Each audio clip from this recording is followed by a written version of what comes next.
What's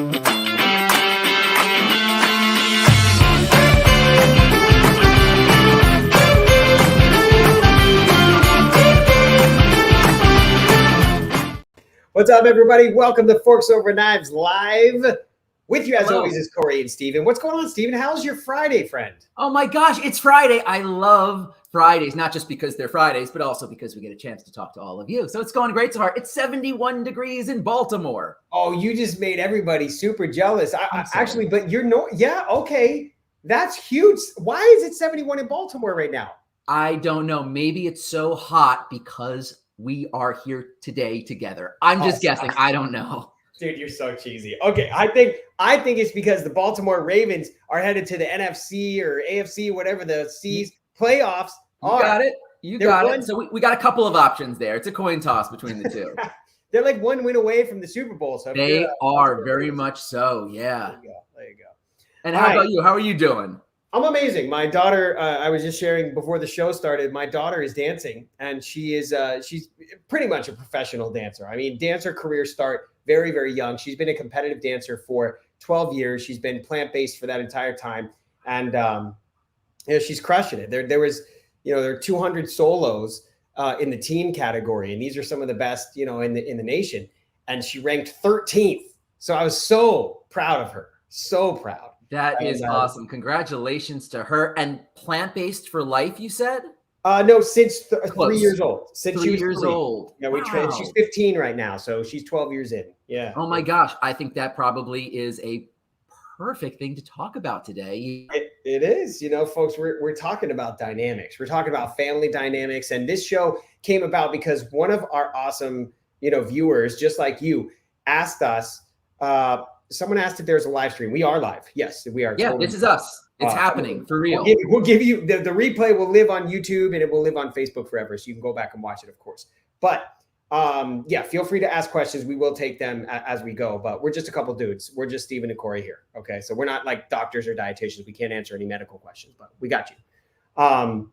So family dynamics. We're talking about 3 key areas, right? We want to talk about your partner. Okay. It could be your husband, your wife, your significant other. Like, it doesn't matter who. So your partner. We're going to talk about the dynamic with kids and grandkids. Maybe you're a busy parent, maybe you're a grandparent, maybe you've got some kids that are coming into your home and you don't know what to feed them, but they're plant-based. How do you do that, right?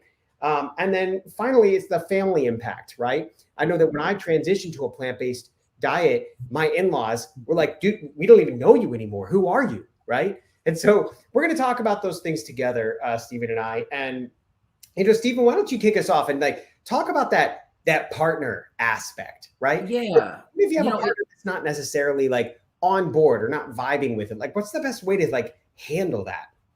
I think the most interesting thing, especially now that I have the gift of having a partner who is on board, is thinking about when I first started and I wasn't on board. And I think that some of the best tips, some of the best ways to approach a partner, number one, is do not guilt them and do not force them. I think that when it comes to food is up there in the topics of religion and other controversial things. We have a background with culture. Making changes takes time. And so living and leading by example, showing how much you enjoy all of the things that you are eating, your partner, your person, whoever is with you, oftentimes will catch on to that. They want the best for you. And if you are glowing, shining, feeling great, energetic, and enjoying food, most likely they will taste and try how it tastes. One of the great tastes to take you in. So no guilting, no forcing, leading by example is a wonderful way to get a partner on board. Yeah, I love that. I think, when you first learn about this lifestyle, let's say you watch the Forks Over Knives documentary, all right, or any of the wonderful documentaries that are out there, it's you almost have a mixture of anger and overwhelming, I need to solve this problem. And then it's out of love that you go to your partner and you're like, I love you. I want you to be around as long as I am, if not, longer. And I know the way to do it. And so you have to give up these 5 things that you love immediately. And you need to not consume any of the bad stuff ever and switch or else I'm gonna be mad, and it's a rift in the relationship. If Not you work. remember, Yeah. if you remember it's out of love that you're doing it, and you approach it with a loving, caring aspect and a conversation rather than a kind of like, this is the way that it must be, I think that the results will be much better. And to go off of that, Corey, thinking about the ultimatum to take things out, which ultimately we do when we go plant-based, we still incorporate so much abundance, an immense variety of foods. So instead of thinking about taking things out right from the start, what can you add in? What can you introduce to make someone else familiar with all of the delicious fruits, vegetables, whole grains, beans, potatoes, and beyond? Because once they key into that, some of those other foods will just fade out naturally. Well, we have one great question. Our producer, Bess, let me know about is from Malou. And she says, I'm a dietitian, but often I have patients who want to gravitate towards plant-based, but others aren't on board and they're making multiple meals. Do you have any advice? Yeah, that's great. If making multiple meals is difficult, here's what I'm going to say. Stephen, I say keep it separate, right? Because and I don't mean separate meals. I mean keep the meal parts separate. So if you're making something that is like, I make this like peanut butter, brown fried rice, brown rice. It's fried rice, but it's got a peanut butter sauce. It's really good, right? Okay, and it's got tofu in it. Let's say that your person is down with the fried rice part, but they want egg in their fried rice and they must have chicken in their fried rice. You do not have to make a chicken fried rice and pick out the chicken. Just make the chicken separate, make the egg separate if they must have it, and then make yours the way that you want it. And so you're almost making a bar for them that they can choices can be made, right, Corey? Yes. I mean, we want to be able to coexist. At the same time, I would encourage you to have a discussion on like why. I would like get to the bottom of like why they are fighting so hard for the chicken or for the egg, right? And I think having a discussion, a actual constructive, like educational discussion, no one's right or wrong, but understanding where it comes from. And I will bet you it comes from what they learned from their parents. It's very, very deep seated. And again, we're fighting against a lot of background, a lot of beliefs, and a lot of familiarity, which is why being able to extend the familiarity to foods that we already enjoy, meals that we already enjoy, any type of potato dish, pastas. We have so many different burgers, bean and veggie type burgers. We have sandwiches, soups, desserts of all kind that can still be enjoyed. They're just used with different foods. What I love about what you shared, Corey, it's the shared aspect of a meal, right? We all love to come together. So rather than making separate meals, how can you incorporate all of the elements, even if they're not all plant-based, for a choice, but there are so many that get to be shared. So with that dish, you're using 4 or 5 of the same things. Even if you differ there and they differ there, you're still having a very shared aspect. Taco night is so fantastic for that, right? Because you have your tomatoes, you have your lettuce, or your leafy greens, you have your lentils, you have your beans. If you have your meat, if you're making that for a partner or whatever, that's a choice. You have roasted potatoes. You have your corn tortilla shells. Whatever you want to make with it, there's a lot of options. And ultimately, the majority of it, more and more, becomes shared. And that connection point can often lead you and partners to making some additional changes. You know what? Maybe I'll try that braised tofu today. And all it takes is one time. Yeah, huge. All right, we're gonna go to our next topic here, away from partners and on to kids of all types, grandkids, your kids, any kind of kids. And we're just gonna. You mentioned you already have one kid. You have more than one kid. I've got 3 kids. You got 3 kids. Mine are 15, 13, 2 teenagers help me, and one sweet little 8-year-old, just the sweetest little dude. Okay. So what advice do you have to give with having 3 kids? Okay. Well, as a parent, the advice that first of all, let me speak to the grandparents, and then I'm going to talk to the parents. Okay. So grandparents, the first thing you want to do is make sure that you don't make the kids feel like aliens. All right. You don't want to make them feel like they're weird, because to them, they already get enough of that at school, right? And the truth is like, as the parent, my job is to empower them to just be them and just be proud of who they are. And I say, wave your vegan or plant-based flag proudly, right? Don't feel ashamed. Don't apologize. It might be tough at first because it's different, but use it as an opportunity to maybe educate other people on why you eat the way that you eat. And they might be more inquisitive than they are judgmental. And having that positive outlook is going to help you. Look, I know it's not all, rose tinted glasses, folks. I get it. But, empowering your school officials to let them know that your child is plant-based, or even just say vegan. Sometimes it's a little easier because people can comprehend that, makes it easier. But for grandparents, I want you to have just a couple staples. All right. I'm going to give you some of these staples. It's real easy. It's 3 things that I want you to have on you at all times for if the kids come over. The first thing is an oil-free pasta sauce. Okay. Oil-free pasta sauce. You can find them in the grocery store. Just look at the back. Just skip the olive oil. Okay. And I also want you to avoid sugar in the pasta sauce. You don't need it. All right. There are so many out there, Corey, that fit both of those. That's good.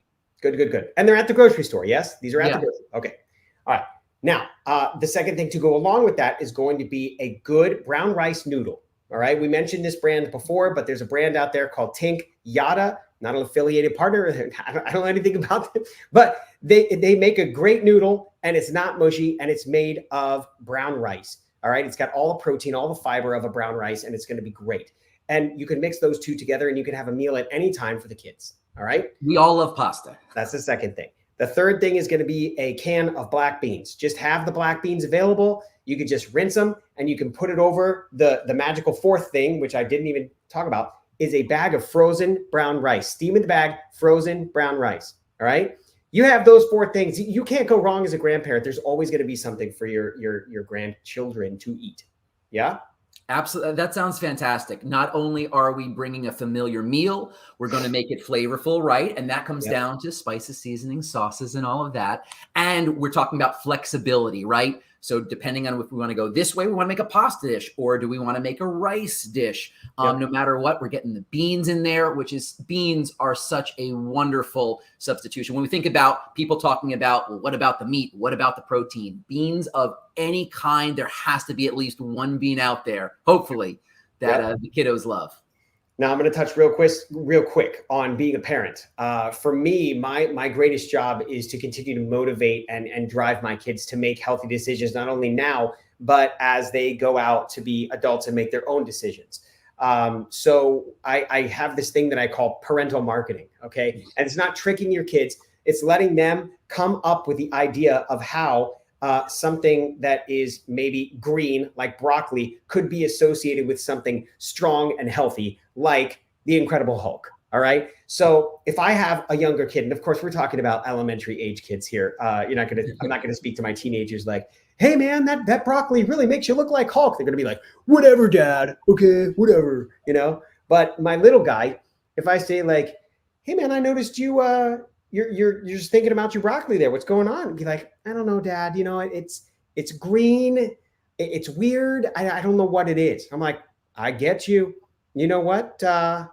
Is there anyone that that is super strong that is also green? And he'll be like, I mean, Hulk smash is what he says. Hulk smash is green. I'm like, do you think he got that way from eating anything green? He's like, do you think like he eats broccoli? I'm like, bro, of course he eats broccoli. Look at those muscles. And he's green. I'm not saying you're going to turn green if you eat broccoli, but you could get the muscles. You just never know, right? And I mean, just having that discussion is much better than like, oh, you will eat that broccoli. Do you understand me? I want to see it gone from your plate, right? It's probably going to work better. Hey, Corey, I have a question for you. Do you get your kids in the kitchen with you helping out with meals at all? Oh, yeah, especially smoothies. Yeah, they love throwing things in the blender from a safe distance, of course, keeping their hands away from the blade and all that stuff. But there's children approved, knives that are not as sharp and things like that too, that are wonderful. So yes, they are in the kitchen. I call them my sous chef. I'm just like, hey, I need a sous chef. And they'll come and they'll be like, okay, cool. And I'll be like, all right, I need 1 cup of nutritional yeast. Like, you ready? They'll be like, yeah, cool. So they'll get it and stuff like that. But yes, they're good. I still worry about my one teenager with like cooking on the stove because he's forgetful sometimes, and he'll just like walk away and burn down the house. I'm like, so with some supervision, it does, and to make sure that we keep everything intact. It sounds like there are great opportunities to get the kids involved in the making of food, get familiar with these foods right from the start, and hopefully that'll help to develop a greater connection to them. Yeah. It's fun. Okay, so this last one, Stephen, I want to throw it to you a little bit to talk about the family aspect, right? These could be in-laws, these could be extended family, this could be anybody outside of your immediate family that you're used to like having social gatherings with. How do you handle that? And then we're going to get to, we have 5 questions right now that we want to get to. I think one of the toughest things, especially as we venture into our plant-based journey or vegan journey, whatever we want to call it, is potentially being around animal foods. And that is one of those things that I can understand that. That takes a little bit of an extra strength, a little of extra depth to step into and go, you know what? I'm comfortable not eating this. If it's there, it's presence. I don't necessarily like it, but that's what it is. I think the big thing is keeping that joy up, because it is about connection and being able to prepare something of your own, that stellar dessert, that awesome corn souffle, that wonderful no tuna salad sandwich. I've always found that going to family gatherings and preparing something that I know is not only approved by me, but has been approved by, it is just one of the best recipes that I make. You put it out there, people get interested. And what I said before, sometimes all it takes is one person, one spoonful, one forkful to try something and go, wow, I never knew. I'm not, there's always the joke about the sneaky recipe, right? You kind of, you make it, you don't say it's vegan, you don't say it's plant-based, you let someone enjoy it, you tell them after the fact. Now, there's nothing that's malicious about that. It's good food, it's healthy food. But to be able to get, so your own immersion into this and finding, what do I like to make? What am I good at making? We just talked about a whole bunch of different pasta dishes. There are sandwiches. I'll just rattle off even just some recipes now, just so that we can change the mindset. Rather than deviled egg, smoky little devil potatoes. We have tons of mac and cheeses with different types of plants as cheeses, spinach lasagna, sweet potato lasagna, that no tuna salad sandwich. Look it up on the Forks Over Knives website. It's my favorite. We use chickpeas to make burgers. Even a hearty lentil soup can go a long way. And as far as desserts, besides those chewy apple raisin cookies that we made, there's Lunchbox chocolate chip cookies, outrageously delicious and healthy brownies using black beans. People see that, they're familiar with it, they taste it, they like it. You get to tell them, hey, it just happens to be plant-based. Look at that. You can still enjoy your favorites while being plant-based. I think that is the key thing. So to have that dish or dishes ready, you go there with the presence and the joy. And there is a ripple effect with that. Yeah, it's huge. Thank you for sharing, man. I'm going to leave it at that. It's perfect. I think that it all comes down to love, folks. It's love for yourself. It's love for the animals. It's love for the planet. And the truth is like, it's love for your family, and approaching everything with love is going to always be better. Again, I'm looking at this with a bit of rose tinted glasses, folks. Sure. It can be hard. All right. And I get it. And so if you have any questions or thoughts, or, you want to have some support, there is a resource that I want to give you. This resource is the Beginner's Guide to a Plant-Based Diet. That's great. And you can find it right there. There it is. Okay. And the only way to get it is to just comment with the word guide. If you comment with the word guide, we will send it to you. A member of our team. Give us a bit of patience, of course, because there are over 150 of you here live, and our team will get back to you with that link. But that's where you can go, and we will send that to you. It'll give you some great resources and ideas, and it'll walk you through over a couple of days on how to get started. So let's get to some of these questions. We're going to go really fast. Okay. Ooh, this is for you, Stephen. Okay. I think it's Allison. Allison. Okay. I think Allison spells her Sorry, name. Allison. That's the first Allison I've ever spelled. I've ever seen that. That's awesome, Allison. Okay. Why oil free? Can you Why talk about oil- the forks over knives method? We're going to go just like a little bit simple with this. And I highly recommend the resources on Forks Over Knives if you want to dive into nutrition and the mental side about it. Forks Over Knives aims for a lower fat diet, specifically 15% or less of calories from fat. Oil is pure fat. Especially let's even talk about, let's say, olive oil. We are taking a whole olive, we are processing it, we are removing all of the nutrients until it is just pure fat. I believe 1 tablespoon is 120 calories, just 1 tablespoon of oil, which when we think about the calories we're taking into our body, 1 tablespoon, 120 calories. All of a sudden, if you're using a bunch of oil, you're eating things with a bunch of oil, that can add up quick. We're having too much calorie density without as much nutrient density. We want all of the rest of those vitamins, minerals, carbohydrates, protein, and so on and so forth. So Forks Over Knives focuses on delicious and healthful food without oil, different cooking methods, and focusing on minimally refined products that don't include oil so that you can still enjoy food, but take care of your body, take care of your heart and the endothelial cells while still getting the nutrients that you need. Perfect. Love it. Thank you, Allison. Excuse me.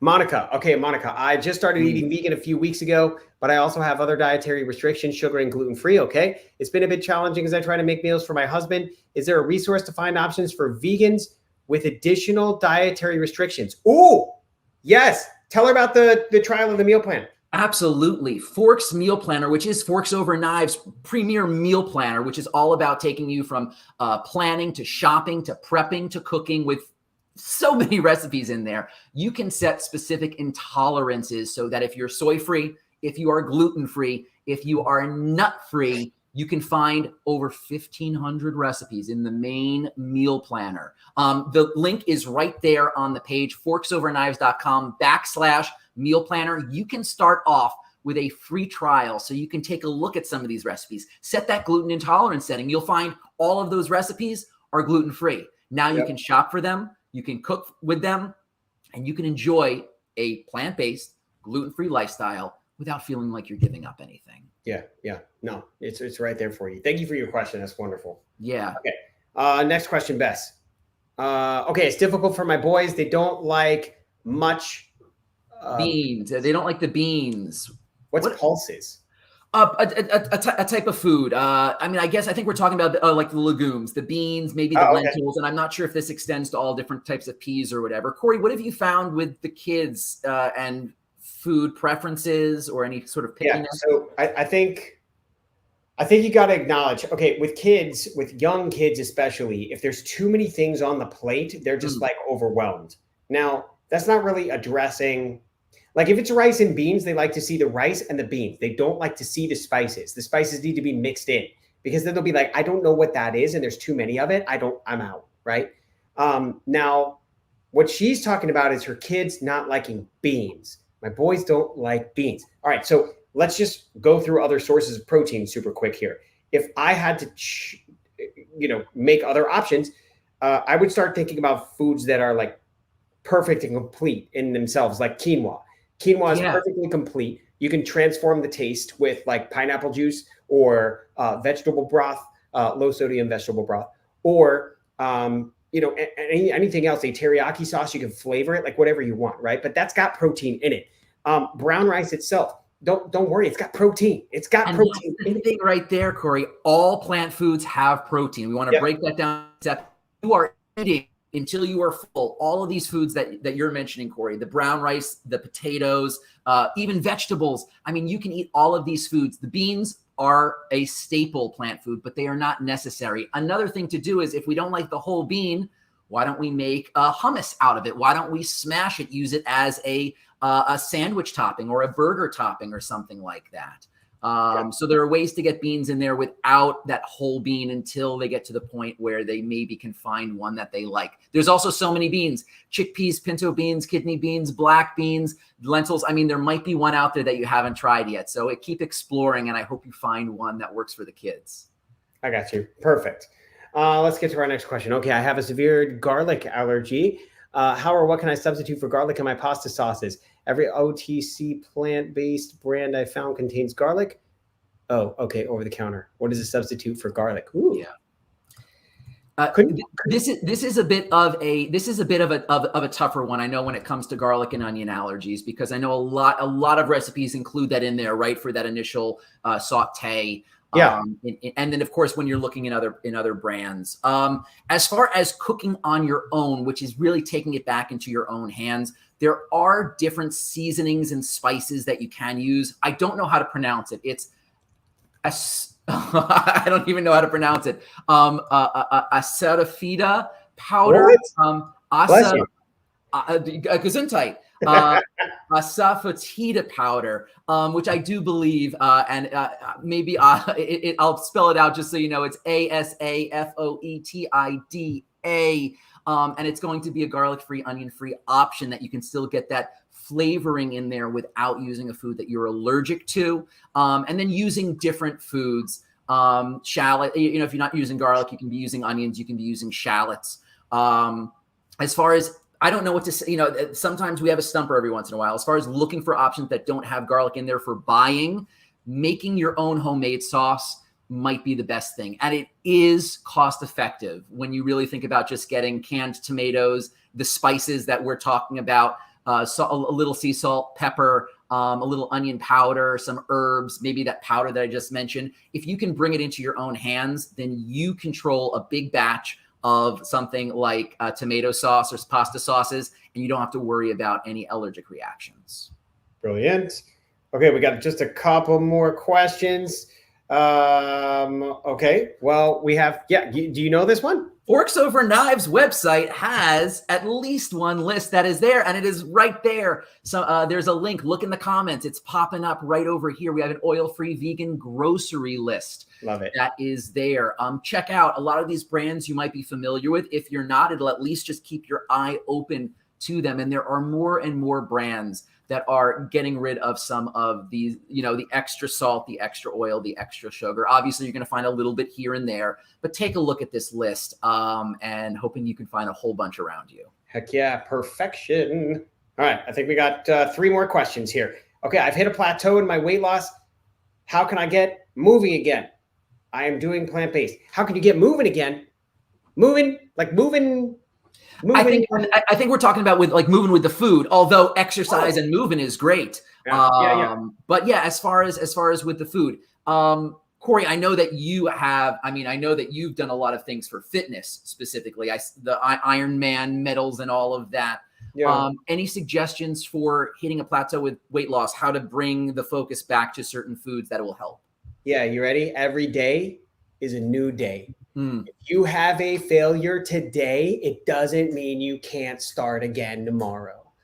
I had a friend tell me, like, I was on a plant-based diet, but man, I just wanted some chips and I ate like a whole bag of chips. I was so disappointed in myself. I was like, why am I even doing this? And I'm like, wrong, dude, you got this. It's just a bad moment and that's okay.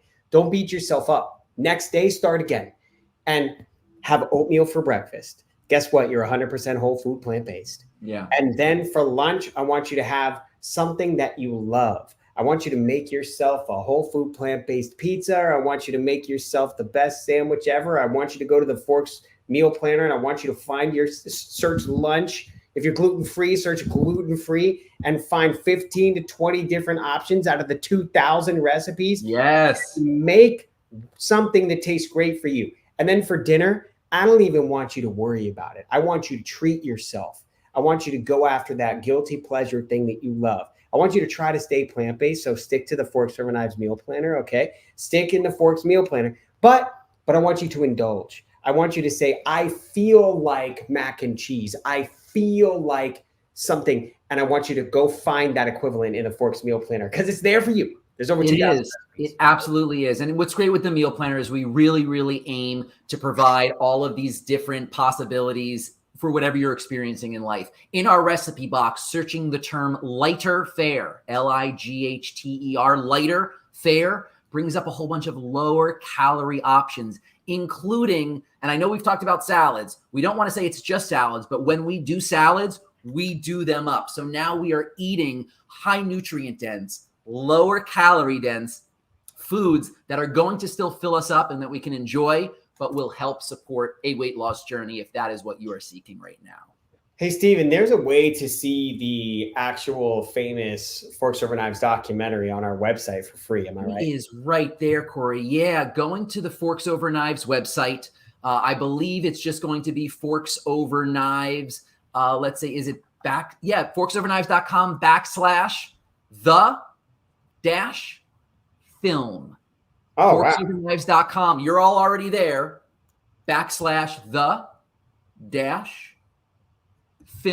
The film is available to watch for free on the website. And if you didn't catch it anytime from 2011 all the way to now, it's not too late. It is still just as relevant and just as beneficial.